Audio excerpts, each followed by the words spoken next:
आज बांका में बिहार सरकार के मुख्य सचिव ने ऑनलाइन माध्यम से रिमोट दबाकर डीडीएम कार्यालय का उद्घाटन किया। कार्यक्रम का आयोजन बांका कृषि विज्ञान केंद्र में किया गया। कार्यक्रम में मुख्य रूप से बांका जिला पदाधिकारी भी उपस्थित रहे। साथ में उप विकास आयुक्त, जिला कृषि पदाधिकारी, बैंकिंग के वरिष्ठ उप समाहर्ता, डीडीएम बांका, भागलपुर बैंक के एलडीएम, अन्य बैंकों के पदाधिकारी, कृषि विज्ञान केंद्र के प्रधान, वरिष्ठ वैज्ञानिक, विभिन्न एनजीओ के पदाधिकारी, नाबार्ड के विभिन्न योजनाओं के लाभुक उपस्थित रहे। जिला पदाधिकारी बांका ने नाबार्ड के नए डीडीएम कार्यालय बांका में खुलने पर प्रसन्नता व्यक्त की। साथ ही उम्मीद जताई कि अब बांका में जमीन स्तर पर नाबार्ड अपनी परियोजनाओं के माध्यम से कृषि और ग्रामीण विकास को बांका जिले में और बल देगा।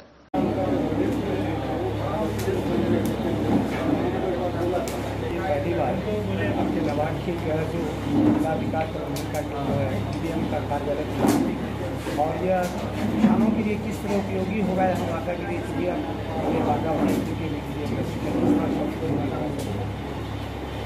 मेरा नाम चंदन कुमार सिंह है और अभी तक मैं नाबार्ड के भागलपुर और बांका जिला दोनों में डीडीएम का कार्यभार देख रहा था और ये आज मुझे हर्ष लग रहा है इस बात को कहने पे कि अब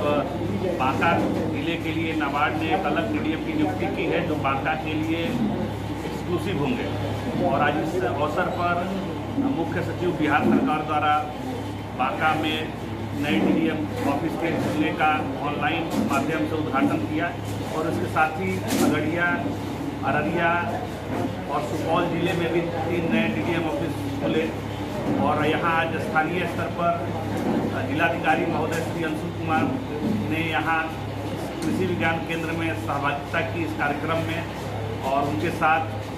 उप विकास आयुक्त, जिला कृषि अधिकारी, वरीय उप समाहर्ता banking, LDM Banka, head scientist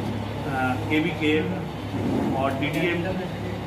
मैं भागलपुर से और डीडीएम बांका जो श्री अभिषेक आलोक उन्होंने यहाँ से सहभागिता की। और हमारा जिलाधिकारी महोदय ने भी उम्मीद जताई कि बांका में नए डीडीएम ऑफिस खुलने से कम जो आधारभूत ऋण प्रवाह की जो गति को और बल देने के लिए कोशिशें हैं वो और बलवान होंगी और नाबार्ड आधारभूत ऋण स्तर को बढ़ाने में अपना सहयोग देगा और कृषि और ग्रामीण विकास से संबंधित अन्य जो स्कीम जिसमें राज्य सरकार, बैंक, केवीके, भारत सरकार और नाबार्ड की सहभागिता रहती है उसको और विशेष तरीके से बल दिया जाएगा और योजनाओं को धरातल पर बढ़िया तरीके से उतारने में इससे मदद मिलेगी। और हम लोग उम्मीद करते हैं कि नाबार्ड का बांका कार्यालय अपनी जिम्मेदारियों को बखूबी निभाएगा और जो भी प्रयास इस जिला की उन्नति के लिए होगा वो उठाया जाएगा। धन्यवाद। बांका में पहली बार डीडीएम कार्यालय खुला है और यहाँ पर डीडीएम के आने से बांका के किसानों को क्या क्या लाभ हो सकता है? ये जो नाबार्ड का जो ऑफिस है बांका में खुला है, पहले भागलपुर में हुआ करता था तो पूरा अटेंशन नहीं हो पाता था। आप जानते हैं कि जो नाबार्ड का काम है उसमें फाइनेंसिंग कैसे बैंकिंग के माध्यम से सही किसानों संगठन के पास जाएंगे, जिससे जो बांका में जो कृषि और अभी जलवायु परिवर्तन के हिसाब से या जो जल संग्रहण के हिसाब से जो समस्याएं आ रही है, जंगल संग्रहण का बहुत बड़ा असर है हमारे क्रॉप्स पे, फसलों पे, पीने के पानी पे, तो वो सब सारा चीज़ जो है सो आपको नाबार्ड इसके लिए फाइनेंस की आवश्यकता है। तो बैंक के माध्यम से एक प्रोजेक्ट के मोड में नाबार्ड फाइनेंस करती है और कृषि विज्ञान केंद्र उसमें अपना प्रॉपर तकनीकी सहयोग देके चीज़ों को कैसे सक्सेसफुल बनाए, तकनीकी उसको स्टॉपिंग करके उसको सपोर्ट देके, इसमें कृषि विज्ञान केंद्र का बहुत बड़ा रोल है। तो कृषि विज्ञान केंद्र में हमारे यहाँ सारे विभाग के वैज्ञानिक लगभग 6 वैज्ञानिक पदस्थापित हैं और उसको हम लोग नाबार्ड के साथ एक तो फाइनेंस बहुत बड़ा इम्पोर्टेंट फैक्टर हो जाता है और सही तकनीकी सही समय पर सही लोगों के पास पहुँचना। तो दोनों ही का अगर जोड़ हो जाए तो उद्यमिता विकास जो सेकेंडरी एग्रीकल्चर है, प्रोडक्शन तो है ही, प्राइमरी एग्रीकल्चर हुआ, इसको वैल्यू एडिशन है, उद्यमिता विकास है, संगठन के माध्यम से उसको मार्केटिंग करवाना है। इसमें कृषि विज्ञान केंद्र जो है अपना जो जिले का जो खास जो उत्पाद हैं, प्रोडक्ट्स हैं और नए नए उत्पादों का विकास करके जब जैसे कृषि विज्ञान केंद्र लाह की खेती को अभी नया टेकअप किया है,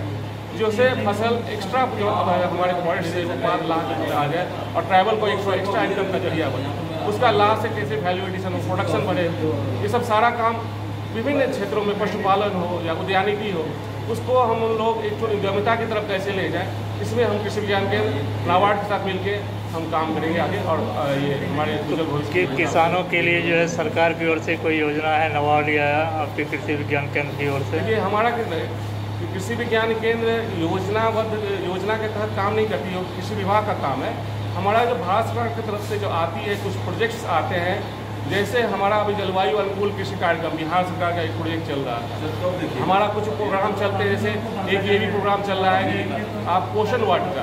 खुद ही सेल्फ डिपेंडेंट हो जाएं, उनको कुछ ऐसे सपोर्ट करें कुछ परिवारों को, उसको ये करें। इसके अलावा निकड़ा प्रोजेक्ट था जो जलवायु के प्रतिकूलता के हिसाब से विभिन्न फसलों को, विभिन्न टेक्नोलॉजी को कैसे हम किसानों के उसमें ले जाएं और जो मिट्टी की जो संरचना के हिसाब से और प्रतिकूलता के हिसाब से वो सब सारा प्रोग्राम हम लोग प्रोजेक्ट बोर्ड में काम करते हैं। जैसे जैसे भारत सरकार की तरफ से हम लोग प्रोजेक्ट आते हैं, और अभी TSP एक बहुत बड़ा प्रोजेक्ट चल रहा है ट्राइबल्स के लिए सब प्लान और शेड्यूल कास्ट सब प्लान, उसमें हम लोग उनको ट्राइबल्स को रीच करने के लिए बैकयार्ड पोल्ट्री हो, पोषण वाटिका हो, जो कंटीजेंट क्रॉप है, कंटीजेंट क्रॉप मतलब कोई और मेन क्रॉप फेल कर गया, धान फेल कर गया, तो इसमें का जो समय बचता है जाड़े और गर्मी बरसात के बीच, इसमें कौन सा क्रॉप, जैसे कुल्थी को हम लोगों ने बढ़ावा दिया। ऐसे ही जो है सो मुर्गी का जो बैकयार्ड पोल्ट्री के लिए हम लोग आप धीरे धीरे उनको चूजे के लिए हैचरी, छोटे छोटे हैचरी दे रहे हैं, जो किसान खुद ही अपना चूजा से उसका अंडे से चूजा का उत्पादन कर सके, उन्नत वैरायटी का। ऐसे उनको कैसे हम स्ट्रेंथन करें, ऐसे एक तो बायो फोर्टिफाइड वैरायटी है। अभी भारत सरकार का जोर है कि जो पोषक तत्वों से पूरा मिला हुआ जो बहुत सारी वैरायटी आ रहे हैं, गेहूँ का जिंक उसमें रहता है, इनरिच रहता है, धान का इनरिचमेंट होता है और बहुत सारे पोषक तत्वों से नई नई वैरायटी पैदा हुई है। उन पोषक तत्वों से मिले हुए जो नए नए क्रॉप वैरायटी है, उसको कैसे हम किसानों के बीच में ले जाएं जिससे उनका पोषण स्तर बढ़ सके। इन सब सारे कार्यों पर ऐसे में ग्रामीण में महिलाओं का स्वरोजगार, मशरूम उत्पादन एक तो बहुत इंपॉर्टेंट है, तो कृषि विज्ञान केंद्र ने बढ़ावा दिया। इसमें हमारे महिलाएं नेशनल लेवल का अवार्ड ले रही हैं इस पर, और लोगों के लिए भी एक प्रेरणा का काम कर रही है, स्रोत का काम हो रहा है। ऐसे करके हम अलग अलग विषयों पर तकनीकी कैसे सपोर्ट कृषि विज्ञान केंद्र का काम है, विभिन्न विभागों पर। कोई भी क्षेत्र लिमिट नहीं है कृषि विज्ञान में, कोई भी कृषि और संबंधित संकाय है उसमें हम लोग तकनीकी सहयोग देते हैं, और उसको उद्यमिता विकास और उसमें नाबार्ड का सहयोग मिल जाए तो एक मिल जाए, हम जो है उसको काफ़ी उसका फल जो है हमको बहुत अच्छा प्राप्त है। क्या नाम हुआ सर? मेरा नाम डॉक्टर ब्रजेंद्र कुमार है, मैं यहाँ का हेड बड़ी वैज्ञानिक और प्रधान कृषि विज्ञान केंद्र। Thank you.